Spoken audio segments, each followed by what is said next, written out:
Dieu, notre Créateur, que le Seigneur vous bénisse. Alléluia.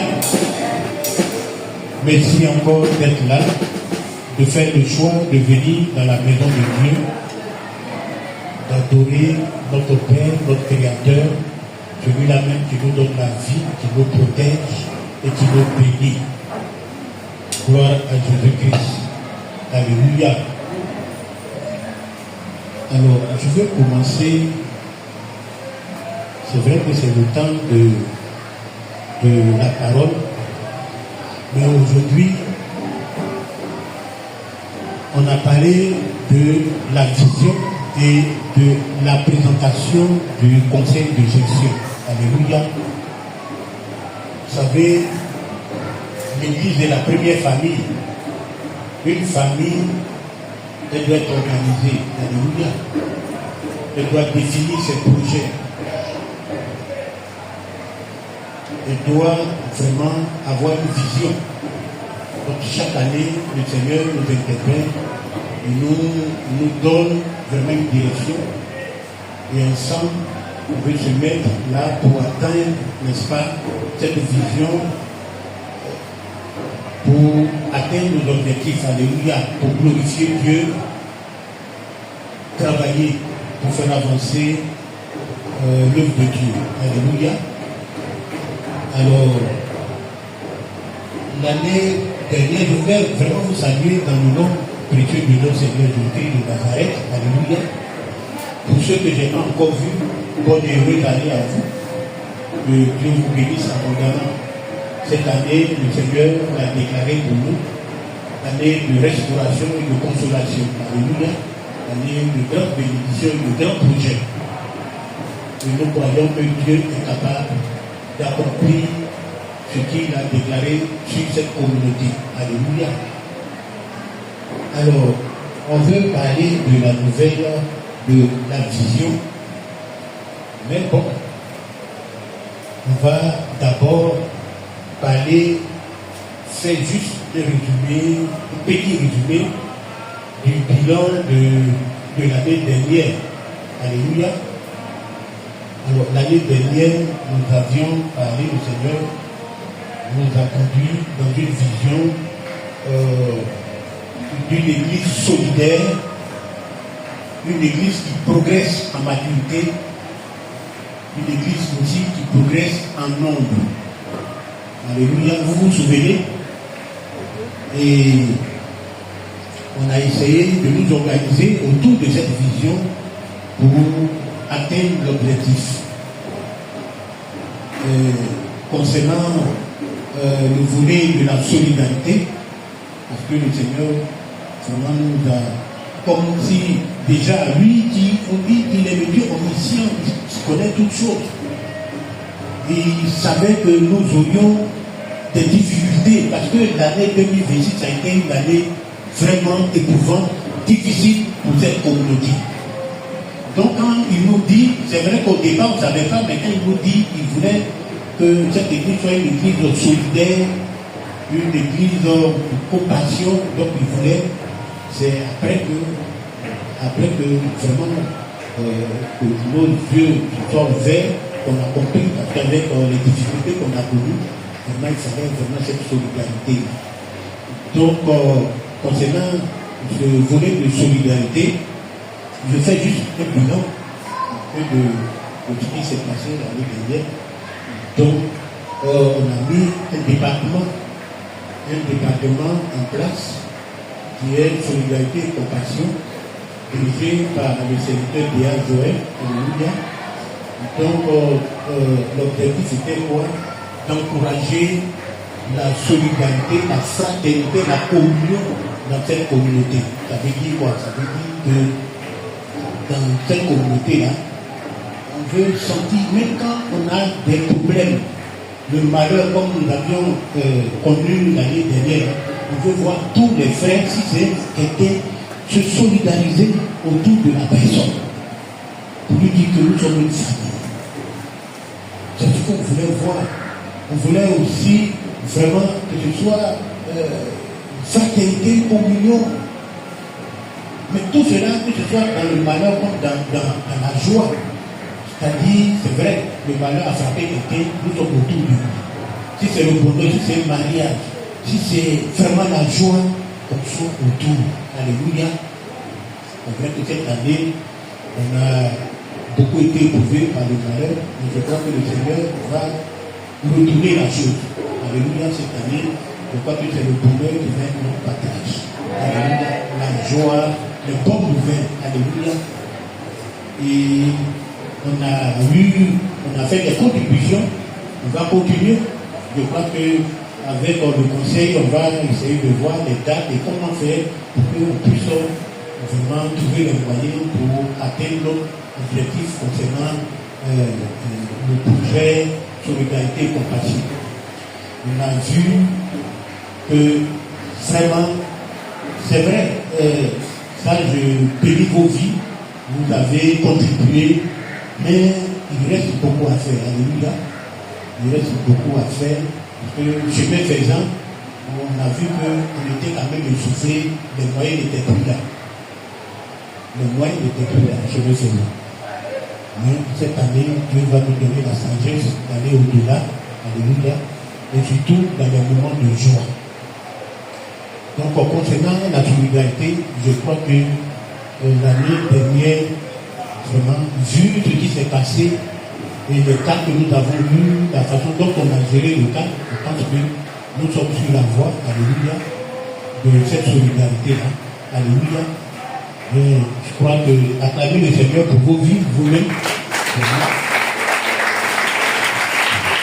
Il reste encore des choses à faire, beaucoup de choses à faire dans ce domaine-là. Le conseil est en train de réfléchir là-dessus. Parce que plus on avance, on voit certaines choses, on prend tout cela en compte. Je crois que c'est ça. Que Dieu va permettre qu'on puisse vraiment bien canaliser ce secteur. Alléluia. Et on a parlé de maturité spirituelle. Dieu voulait qu'on progresse en maturité spirituelle, individuellement, comme vraiment dans l'ensemble. Et pas tout.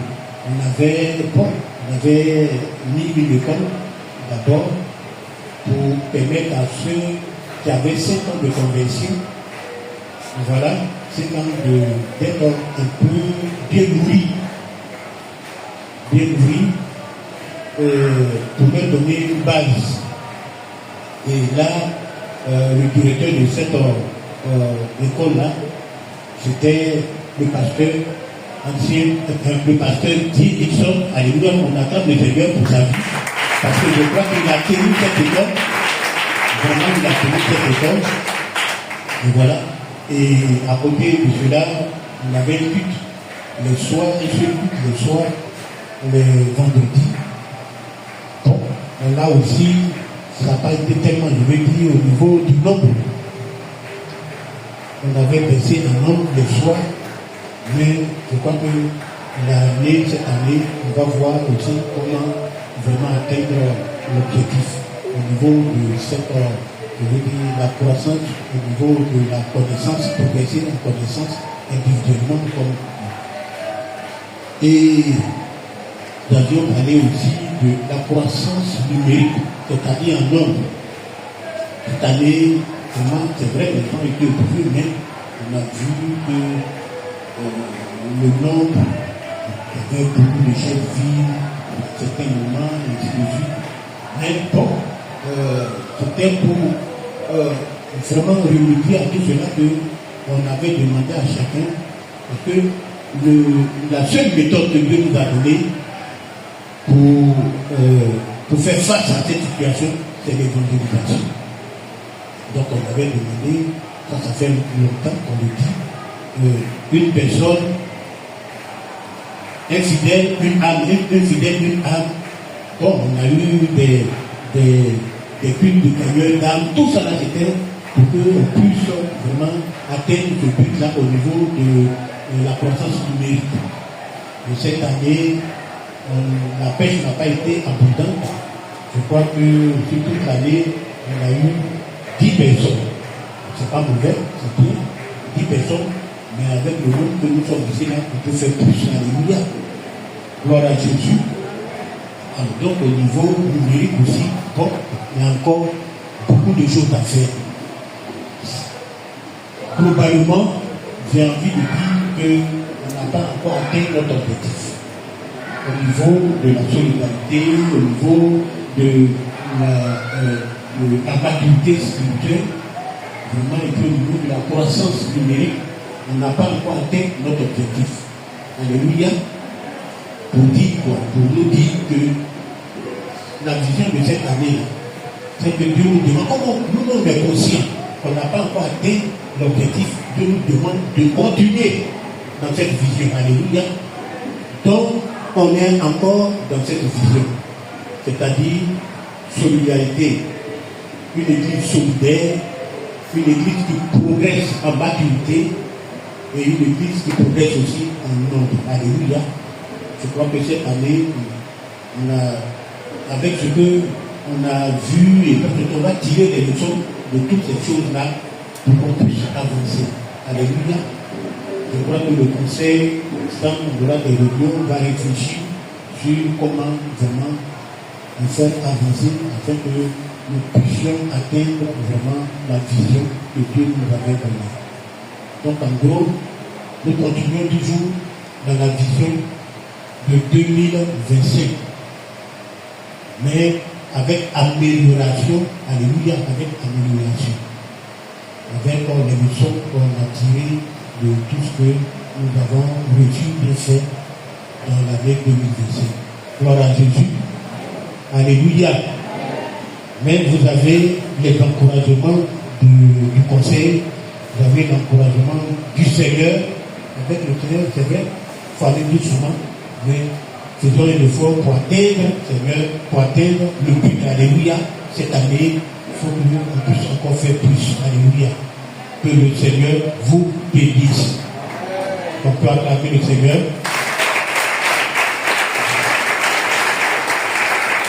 Alors, on va prendre maintenant, avant le conseil de gestion, parce que je l'ai dit tantôt, pour atteindre la vision, les objectifs de la vision. Donc, ce matin, il y aura un conseil de gestion, c'est-à-dire on va présenter les nouveaux responsables, ceux qui vont vraiment aller dans cette vision-là, vraiment sur qui l'Église doit compter pour atteindre le projet que Dieu nous a donné. Alléluia. Mais avant ça, avant la présentation, on va lire quelque chose, juste lire quelque chose.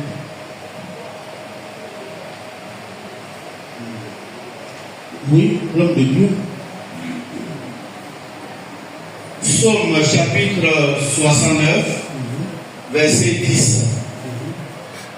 Car le zèle de ta maison me dévore. Car le zèle de ta maison me dévore. Et les outrages de ceux qui t'insultent tombent sur moi. Et les outrages de ceux qui m'insultent tombent sur moi. Amen. Gloire à Jésus. Seigneur, bénis cette parole au nom de Jésus. Amen. Vous voyez, donc c'est écrit en haut là, le zèle de ta maison me dévore. C'est écrit là, le zèle de ta maison me dévore. Alléluia. Cette année, c'est vrai que c'est le thème de ce matin, mais c'est notre slogan. Cette année, le zèle de ta maison me dévore.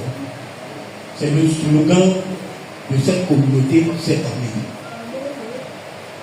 Jusqu'à ce que nous, d'ailleurs, nous atteignions, n'est-ce pas, l'objectif de cette vision. Gloire à Jésus. Donc c'est David qui parle ici. Il dit, le zèle de ta maison me dévore. C'est vrai que quand on parle de zèle, on parle de la fougue, de la force, de l'ardeur, de la vivacité, à servir, n'est-ce pas, une personne ou une cause à laquelle on est dévoué. Alléluia. La fougue, la force, l'envie, la passion avec laquelle tu sers une personne. qu'on appelle le zèle. Mais quand tu regardes bien ce que David dit, a dit si on veut donner notre formule, on pourrait même dire l'amour que j'ai pour ta maison est en moi comme un feu qui me consume. Alléluia. C'est David qui parle, c'est vrai, il parle des ailes. Mais quand on comprend, on voit ce qu'il dit, on peut formuler la chose comme ça. Il dit l'amour que j'ai pour ta maison est en moi comme un feu qui me dévore. Alléluia. Bon, je prie que ce zèle-là soit en toi au nom de Jésus. Que l'amour qui est en toi soit comme un feu qui te consume au nom de Jésus. Que cette année 2026, que ce soit l'année du zèle pour la maison de Dieu au nom de Jésus. Alléluia. Le zèle pour chacun de nous. Gloire à Jésus. Vous savez, la Bible nous dit quoi? Que Dieu, il nous a sauvés. Il nous a sauvés. Le but pour lequel il nous a sauvés, afin que nous le servions, on doit le servir. Alléluia. On doit le servir. Et le lieu dans lequel on le sert, d'abord, là où on commence à le servir, c'est vrai qu'on le sert partout, hein. Dans nos maisons, là où on travaille, on sert Dieu. Mais le lieu va le servir, où il veut qu'on apprenne même, bien qu'on fasse les premiers pas, c'est dans sa maison. Le servir dans sa maison. Alléluia. C'est pourquoi, quand tu viens à l'église, une fois que tu as accepté le Seigneur Jésus de Nazareth, tu dis que tu es convaincu que tu viens à l'église, bien aimé, tu ne dois pas venir t'asseoir simplement comme ça. Alléluia. Tu ne peux pas t'asseoir comme ça. Il y a quelque chose que tu dois pouvoir faire dans l'église. Dans l'église, c'est comme nos maisons même. Il y a toujours des choses à faire. Nettoyer, placer la chaise là, faire en sorte que la maison soit habitable. Alléluia. Parce que quand il dit l'amour que j'ai pour la maison de Dieu est en moi comme un feu qui me dévore. Avec dit que David, là, lui, dans la maison de Dieu, il a toujours quelque chose à faire. Alléluia. Toujours quelque chose à faire.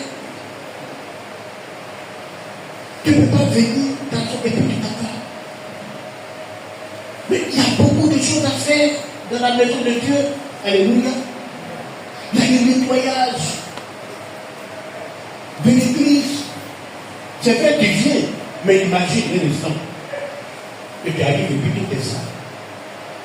Il y a quelqu'un qui s'est levé. On n'a même pas désigné. On n'a même pas désigné. Lui, la personne est venue dans l'église et puis, c'est pas un pasteur qui lui a dit moi, je vais nettoyer ça. Je vais nettoyer le camp.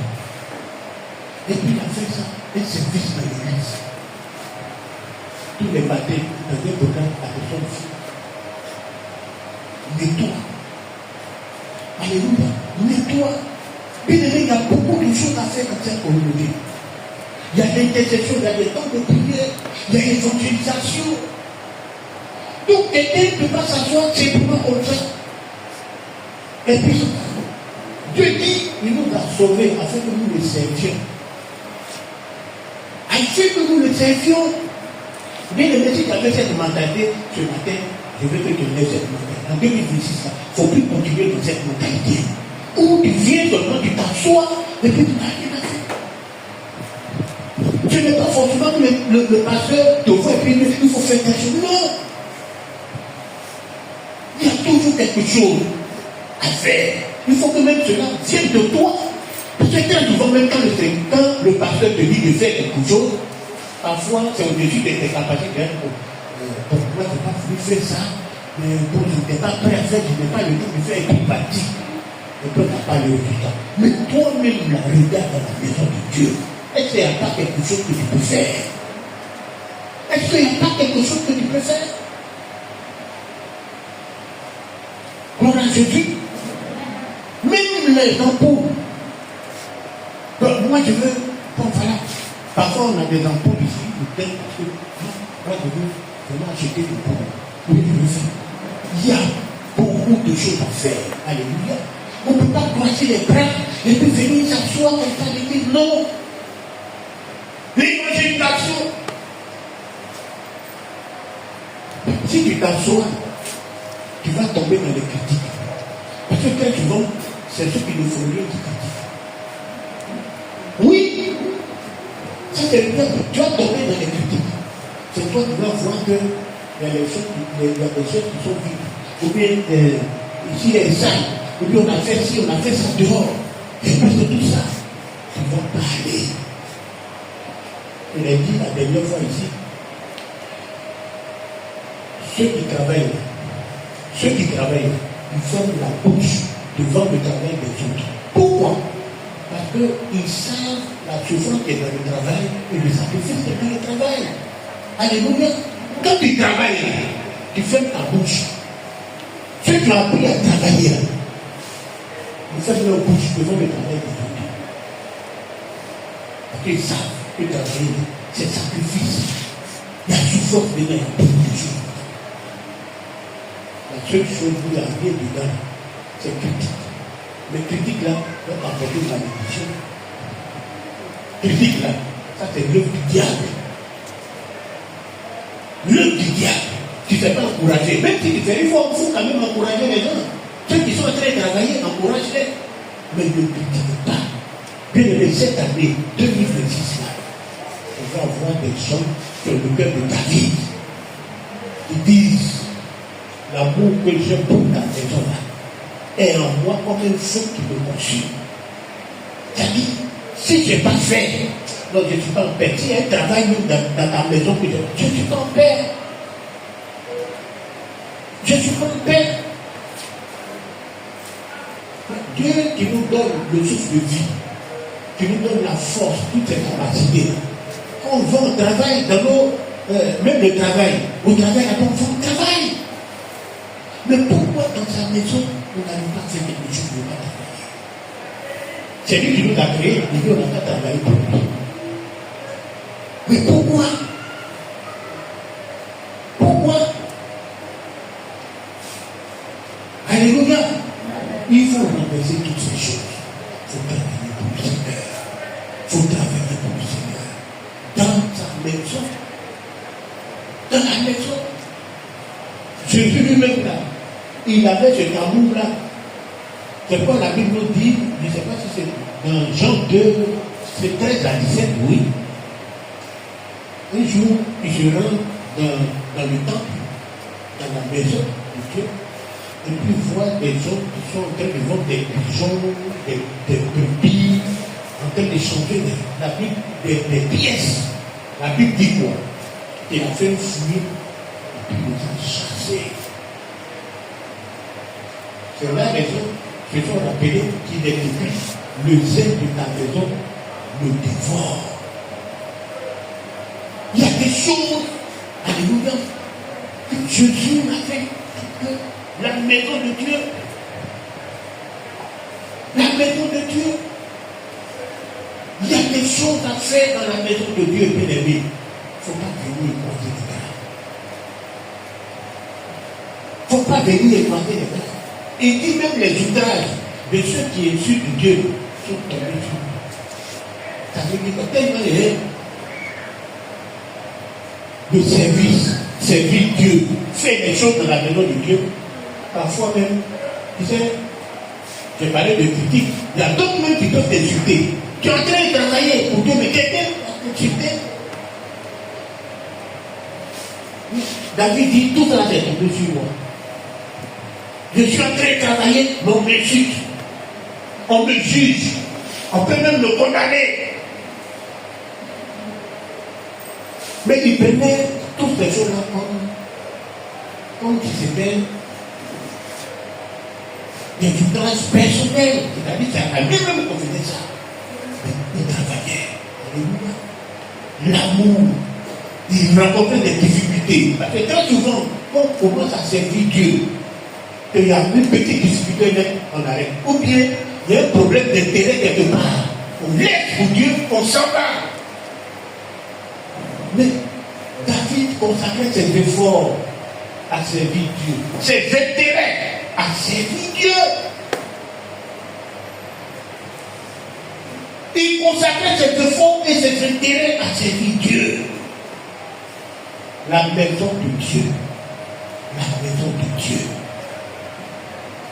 Bien aimé, ce contexte de lecture, son but c'est pour servir Dieu. Et je voudrais vraiment vous inviter tous. C'est vrai, peut-être que on va citer les responsables, pas de citer aussi, mais nous sommes tous là pour servir Dieu. Alléluia. Mais que nous ayons le cœur que David avait quand il était dans la maison de Dieu. Il dit, le zèle de ta maison me dévore. Il y a quelque chose dans la maison de Dieu qui n'a pas fait. Non, tu ne sens pas bien. Il doit le faire d'abord. Alléluia. Alléluia. Si il est responsable, je prends un exemple, ce n'est pas pour vous, je veux dire, si on dit vendredi, c'est un exemple afin que nous comprenions tous. Mais si on dit vendredi, il y a que du soir, et puis tu sais que tu fais le piano, bien tu dois sortir. Si tu n'es pas là, tu ne peux pas avoir un cœur comme ça. Il dit le cœur, moi là, mon cœur, c'est rempli d'amour pour le service de Dieu. Et ça me brûle, ça me consume. Il faut atteindre cette dimension dans le service. Pour que ton adoration soit sincère. Si tu veux vraiment un adorateur authentique. Mais c'est ça, il faut que cette flamme-là soit en toi. Alléluia. Et puis, j'ai dit, tu as une responsabilité. Je vais parler à tous ceux qui ont une responsabilité. En fait, c'est ça. Quand tu as une responsabilité dans l'église, mais tu ne peux pas te comporter comme ça. Tu ne peux pas servir Dieu comme ça. Même à ton maire ou bien ton chef là-bas, tu ne peux pas lui servir à plus forte raison Dieu. Et on ne te voit pas. On ne te voit pas. Tu veux interpeller tous ceux qui sont responsables de cette communauté. À tous les niveaux. Vraiment. Qu'on puisse servir Dieu avec sacrifice. Servir Dieu avec amour. Laissons nos intérêts de côté. Regardons à celui qui nous a donné la vie, l'intelligence et la sagesse pour avoir même le travail, pour avoir pour ce que nous sommes. Alléluia. Alléluia. Cette année 2026, le zèle de ta maison te dévore. L'amour que j'ai pour ta maison est en moi comme un feu qui me consume. Ce sont ces serviteurs dont le Seigneur a besoin cette année. C'est-à-dire si tu as une responsabilité dans cette communauté, que ce soit au niveau des chefs, au niveau des anciens, au niveau des pasteurs, tout le monde, tu dois avoir un cœur comme ça. C'est un cœur comme ça qui sait Dieu. C'est un cœur comme ça qui sait Dieu. Le reste, c'est pas un service pour Dieu. C'est pas un service pour Dieu. Le zèle de la maison de défense. Gloire à Jésus-Christ. Bien aimé, c'est le conseil que Dieu voulait vous donner ce matin. Pour nous préparer. Parce qu'il y a des responsabilités, il y a du travail dans la maison de Dieu. Alléluia. On nous donne l'élément le plus important que chacun doit avoir pour assumer ses responsabilités devant lui cette année 2026. Et je prie que cela soit notre partage au nom de Jésus. Amen, amen et amen. regarder ce que le Seigneur a responsabilisé dans cette communauté. Quand je dis responsabilité, ça veut dire qu'ils ont une capacité spirituelle, vraiment physique et tout, pour accomplir cela. Alléluia. Ce sont nos frères, nous sommes très souvent venus ici. Je disais au pasteur Saraka, je dis, quand le Seigneur appelle quelqu'un, c'est qu'il a déjà vu, moi, par exemple, très souvent, quand le Seigneur me met à cœur de responsabiliser quelqu'un, c'est que j'ai déjà vu la personne à l'œuvre. Alléluia. Je peux imaginer l'exemple. Quelqu'un que, un matin, j'arrive, je ne lui ai jamais dit, j'ai nettoyé l'église. Et puis, je vois la personne, sur toute l'année, comme ça, il fait un programme et qui vient. Et ça, c'est touchant. Alléluia. C'est touchant. Déjà, le Seigneur demande, voilà quelqu'un qui a le cœur de David qui peut travailler. Donc, ce sont ces personnes aussi que le Seigneur encourage. Nous, je prie que le Seigneur révèle vraiment toutes ces personnes-là. Alléluia. Donc, tous ceux qui vont être appelés, et de tout, c'est des gens qui ont manifesté déjà le désir et qui manifestent le désir de servir Dieu. Alléluia. Gloire à Jésus. Je sais que, par contre, il y a d'autres qui veulent bien le faire, mais ils ne sont pas trop disponibles. Ils ne sont vraiment pas trop disponibles. Ça aussi, on comprend. Alléluia. On comprend. Mais, à leur niveau des disponibilités, on sait qu'est-ce qu'on peut leur donner pour vraiment être dans le service. Gloire à Jésus. Alors, on va commencer. Je vais commencer par le conseil pastoral, parce que c'est comme ça que l'Église est, je veux dire, organisée. Il y a le pasteur, il y a le conseil pastoral, il y a les anciens, et puis il y a le conseil de Jésus. Alléluia.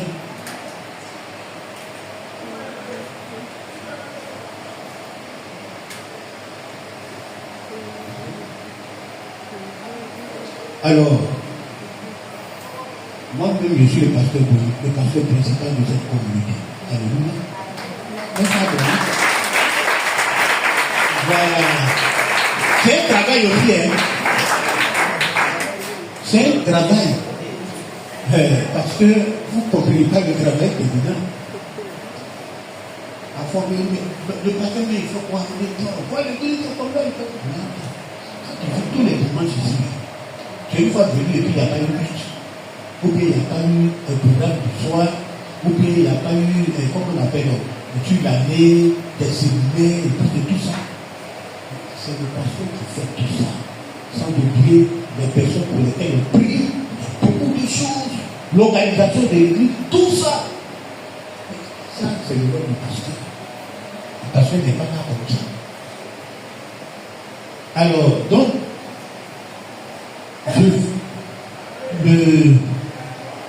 dans la gestion de cette communauté,